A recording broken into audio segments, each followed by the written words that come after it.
Assalamualaikum warahmatullahi wabarakatuh. Perkenalkan, saya Siska Pawijia.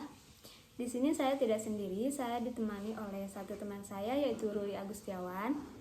Di sini kami akan mereview studi kasus tentang penerapan IIO pada Palang Merah Indonesia, Kota Malang. Sebelum masuk ke studi kasus tersebut, di sini saya akan menjelaskan terlebih dahulu apa yang dimaksud dengan IIO. Nah, IIO itu sendiri yaitu kepanjangan dari Equal Employment Opportunity, yang artinya adalah prinsip kesetaraan, di mana setiap pekerja mendapat hak, perlakuan, dan kesempatan yang sama dalam bekerja dan pengembangan karir. Pekerja berhak mendapatkan kompensasi atau promosi jabatan berdasarkan pertimbangan pendidikan, pengalaman, kecakapan, dan kinerja terhadap organisasi bisnis. Nah, untuk manfaat dilaksanakannya IIO itu sendiri, yaitu diantaranya untuk peningkatan umpan balik, penurunan angka ketidakhadiran, tersedianya alternatif pemilihan tenaga kerja yang lebih baik, peningkatan produktivitas tenaga kerja, peningkatan loyalitas moral dan kepuasan kerja, meningkatkan kepuasan para pelanggan dan volume penjualan, akses ke pasar jasa dan barang bertambah luas, risiko pengaduan terhadap praktek diskriminasi di perusahaan akan berkurang dan menjadi hilang, dan terciptanya hubungan kerja yang harmonis, dinamis, dan berkeadilan.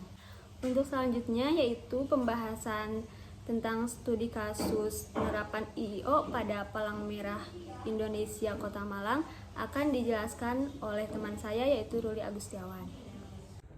Palang Merah Indonesia adalah sebuah organisasi perhimpunan nasional di Indonesia yang bergerak dalam bidang sosial kemanusiaan. Palang Merah Indonesia merupakan organisasi yang netral dan independen yang melakukan kegiatannya demi kemanusiaan, kesukarelaan, kenetralan, kesamaan, kemandirian, kesatuan, dan kesemestaan. Palang Merah Indonesia tidak melibatkan diri atau berpihak pada golongan politik, ras, suku, ataupun agama tertentu. Dalam pelaksanaannya tidak melakukan pembedaan, tetapi mengutamakan objek korban yang paling membutuhkan pertolongan segera untuk keselamatan jiwanya. Palang Merah Indonesia Kota Malang terbagi menjadi dua bagian, yakni kantor PMI yang biasa disebut markas dan unit transfusi darah. Kepala Markas PMI Kota Malang dikepalai oleh Bapak Tri Surya Hadi, SH, MH. Kepala Markas PMI Kota Malang adalah orang yang berkedudukan sekaligus mempunyai wewenang paling tinggi di Markas PMI Kota Malang, membawahi langsung bagian pelayanan dan administrasi. Sehingga beliau juga berperan sebagai manajer administrasi dan manajer program di markas. Kepala Markas sebagai manajer administrasi bertugas menyelenggarakan kegiatan yang bersifat administratif, mempersiapkan dan melaksanakan kebijakan, serta memutuskan hal-hal yang bersifat teknis administratif sesuai dengan garis-garis kebijakan pengurus PMI Cabang Kota Malang. Sedangkan Kepala Markas sebagai manajer program berperan untuk menyelenggarakan kegiatan bersifat teknis operasional pelayanan, mempersiapkan dan melaksanakan kebijakan, serta memutuskan hal-hal yang bersifat teknis operasional pelayanan sesuai dengan garis-garis kebijakan pengurus PMI Cabang Kota Malang. Selain itu, Kepala Markas memiliki wewenang sebagai berikut. 1. Mengajukan kepada pengurus PMI Cabang Kota Malang untuk mengisi formasi struktur organisasi markas sebagaimana yang tercantum dalam pedoman ini. 2. Membuat uraian tugas staf yang jelas, tegas, efisien, dan efektif. 3. Mengusulkan rencana kerja beserta rencana anggaran belanja PMI kepada pengurus PMI Cabang Kota Malang. 4. Melakukan penilaian kinerja staf markas yang dipimpinnya untuk keperluan promosi staf. Yang kelima, bersama pengurus melakukan seleksi calon karyawan PMI Cabang Kota Malang. 6. Mengikuti rapat-rapat pengurus dan berperan sebagai narasumber apabila diminta oleh pengurus. 7. Kepala markas hanya dapat melakukan tugas-tugas internal di dalam lingkungan markas PMI dan tidak dibenarkan untuk melakukan aktivitas di luar markas tanpa sepengetahuan dan persetujuan pengurus PMI cabang Kota Malang.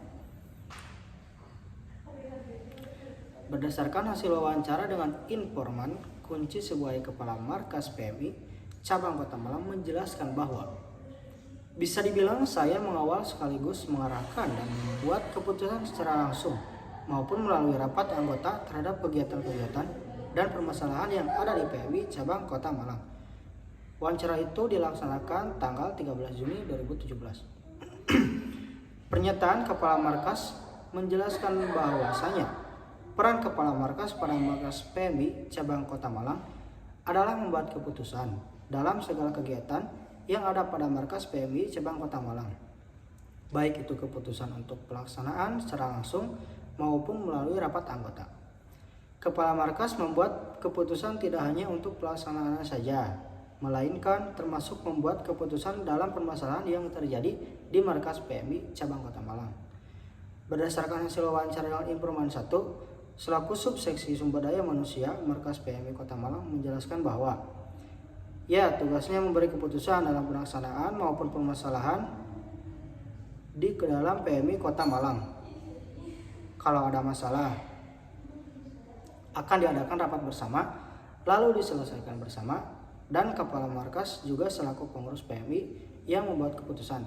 Seperti saya, meski saya SDM-nya, tapi saya nggak berhak memutuskan. Patris yang memutuskan, saya yang menjalankan. Wawancara itu dilaksanakan tanggal 8 Juni 2017.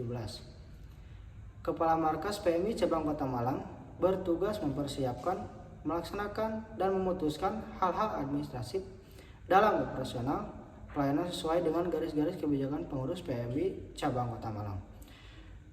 Pernyataan dari informan 1 sama dengan pernyataan dari informan kunci, yaitu menurut subseksi sumber daya manusia markas PMI Kota Malang yang menjadi kepala dalam markas PMI Kota Malang berperan untuk memberi keputusan dalam pelaksanaan maupun permasalahan serta membuat keputusan dengan rapat bersama.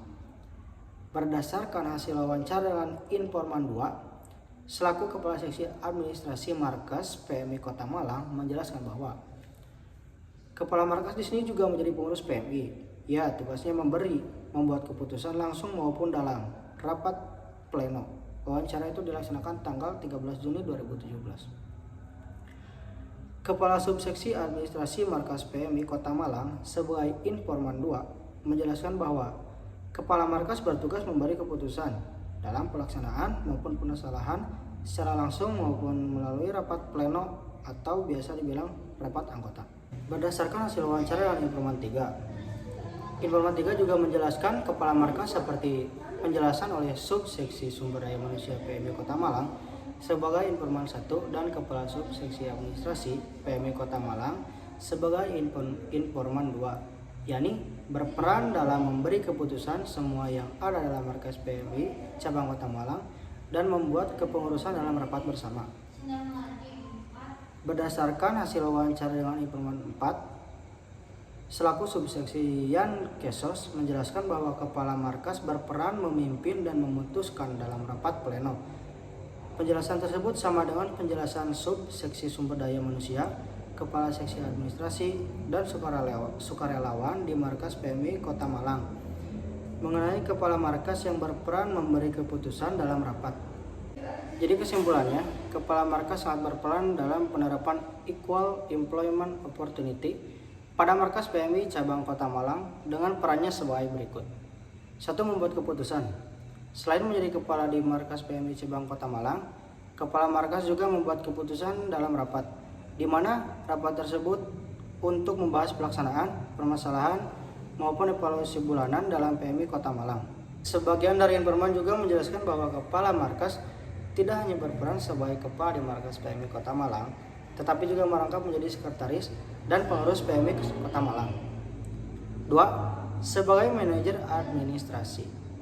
Kepala markas berperan sebagai manajer administrasi yaitu menyelenggarakan kegiatan yang bersifat administratif, mempersiapkan dan melaksanakan kebijakan, serta memutuskan hal-hal yang bersifat teknis administratif sesuai dengan garis-garis kebijakan pengurus PMI cabang Kota Malang. Yang ketiga, sebagai manajer program. Kepala markas juga berperan sebagai manajer program, yaitu menyelenggarakan kegiatan yang bersifat teknis operasional pelayanan, mempersiapkan dan melaksanakan kebijakan, serta memutuskan hal-hal yang bersifat teknis operasional pelayanan sesuai dengan garis-garis kebijakan. Di mana dalam pelaksanaannya, setiap bagian dalam markas PMI cabang Kota Malang. 4. Menelaah permasalahan. Markas PMI cabang Kota Malang menyelesaikan permasalahan melalui rapat bersama. Jika terjadi permasalahan di dalam markas, permasalahan tersebut akan ditelaah terlebih dahulu oleh subseksi bagian yang bermasalah. Kemudian diajukan kepada kepala subseksi untuk ditelaah kembali. Lalu diajukan lagi ke kepala markas hingga kepada pengurus PMI yang ada di cabang Kota Malang. Setelah itu diadakan rapat bersama untuk menyelesaikan permasalahan tersebut secara bersama-sama. Mungkin cukup sekian review dari studi kasus kelompok kami. Terima kasih. Wassalamualaikum warahmatullahi wabarakatuh.